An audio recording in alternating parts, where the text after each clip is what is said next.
तो भैया भक्ति देवी दो ही प्रकार से प्राप्त होती है। भक्ति देवी के दो कर्ण फूल हैं, एक है साधु सेवा और दूसरी है हरि सेवा। हरि की खूब सेवा करो। आपके घर में ठाकुर जी हैं, उनकी सेवा करो।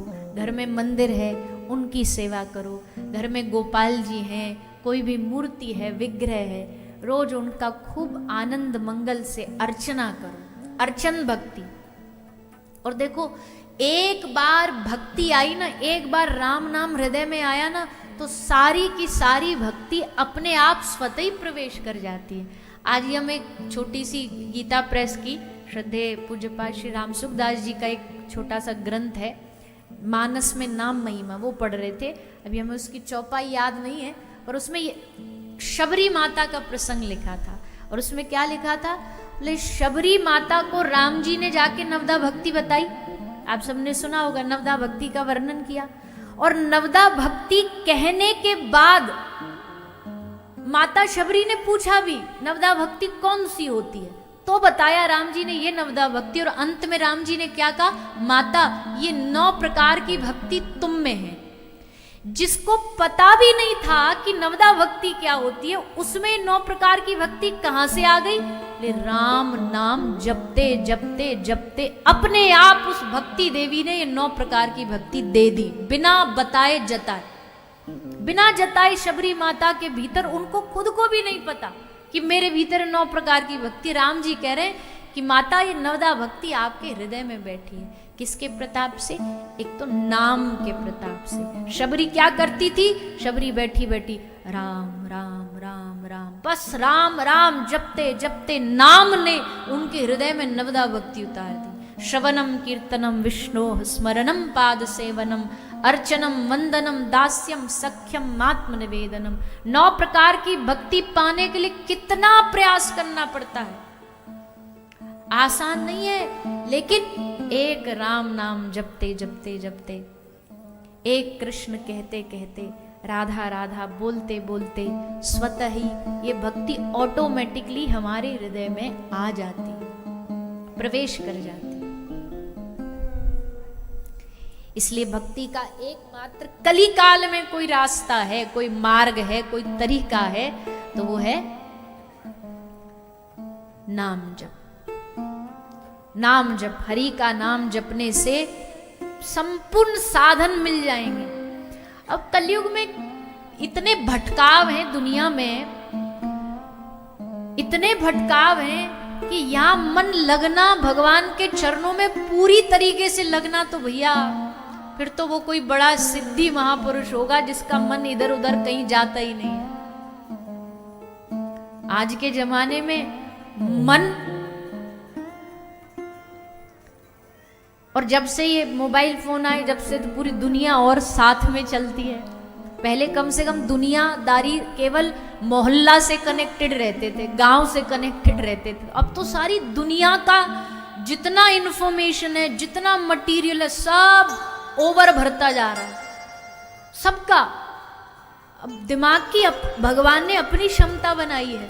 इस क्षमता में इतना ही था कि भाई इतना ही लोड ले सकता है। अब यहां देखो, एक रील देखो तो कलकत्ता पहुंच जाओ, दूसरी देखो तो वो तुम्हें तुरंत अमेरिका ले जाएगी, अगले में पहुंचो तो तुम्हें कोई गाने के उसमें ले जाएगी, शो में, फिर अगले में जाओगे वहां कोई कथा प्रवक्ता बोल रहा होगा। यानी हर एक सेकंड में दिमाग यहां से वहां, वहां से यहां भाग रहा, दौड़ रहा।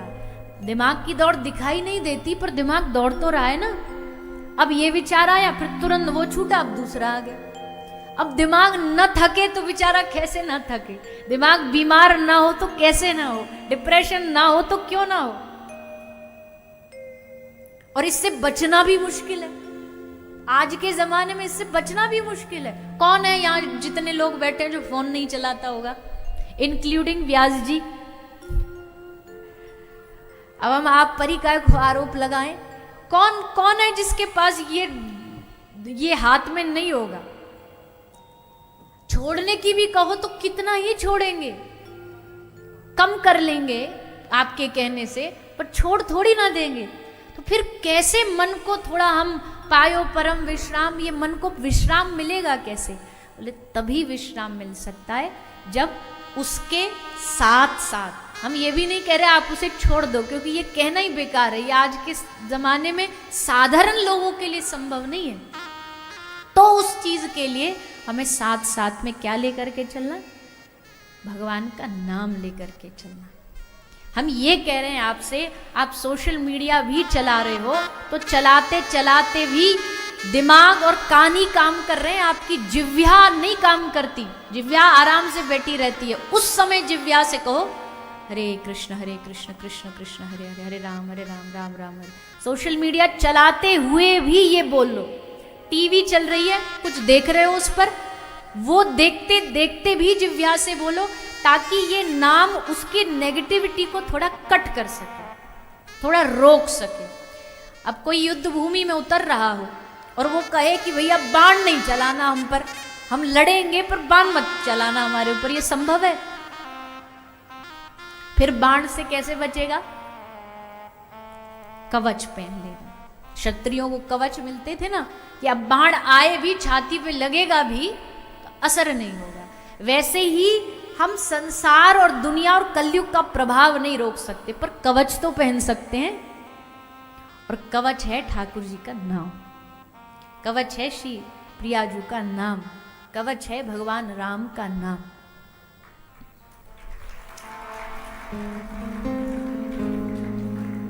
क्या होता भगवान के नाम लेने से? बड़ी प्यारी पंक्ति है कि कृष्ण कृपा मानव तन पायो, ये जीवन अनमोल रे।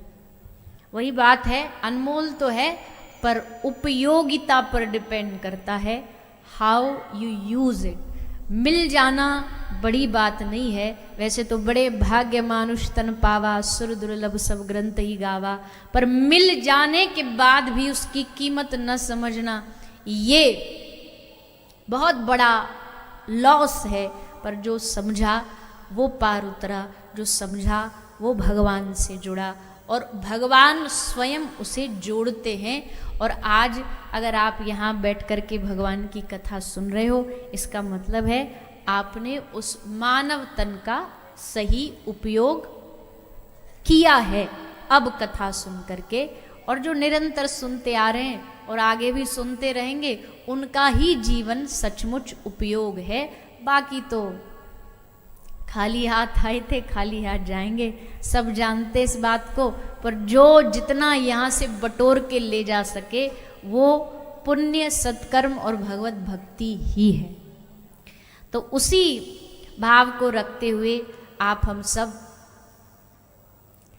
यहाँ भगवान की कथा से जुड़ते हुए श्रवण पान कर रहे हैं। और कल भागवत का महात्म्य हमने सुना, आज जो हम कथा सुनने जा रहे हैं ये भागवत के प्रथम स्कंद की कथा आरंभ होती है। यानी कि श्री व्यास जी के द्वारा रचित भागवत यहाँ से शुरू होती है। व्यास जी ने जो लिखा वो क्या लाभकारी है, ये सुनाने के लिए भागवत का महात्म्य सुनाया गया। और फिर भागवत का प्रथम स्कंद आरंभ हुआ, भागवत का पहला स्कंद आरंभ हुआ, जहाँ से श्री व्यास जी की रचना शुरू होती है। अब मंगलाचरण किया, क्योंकि कोई भी शुभ कार्य हो तो मंगलाचरण के द्वारा।